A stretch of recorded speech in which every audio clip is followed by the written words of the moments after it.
في ديفا ديزاين هتلاقوا جميع أنواع المطابخ اللي انتوا محتاجينها، زي الكلادنج اللي هتقدروا تختاروا ما بين ألوان كتيرة جدا موجودة فيه.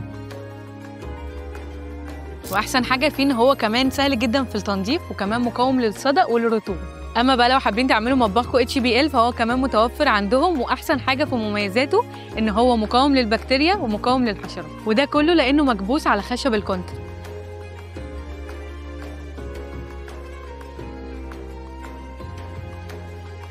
كمان متوفر عندهم المطابخ اليوفي لاك، ودي احسن حاجه فيها ان هي فيها 7 طبقات حمايه، متوفر منها الوان كتيره جدا ودرجه لمعانها عاليه. طبعا عشان هم عندهم جميع انواع المطابخ فهتلاقوا المطابخ البولي لاك متوفره بكل الالوان بتاعتها، وكمان عندهم البولي باك مكبوس على كونتر كود وول. كل ده غير ان سعر المتر بيبقى شامل مفصلات سوفت كلوز وكمان المقابض بيلت ان، ده غير انه كمان شامل النقل والتركيب والمعاينه مجانا عند التعاقد. كل ده واكتر هتلاقوه في ديفا ديزاين اللي موجود في زهراء المعادي قدام كارفور.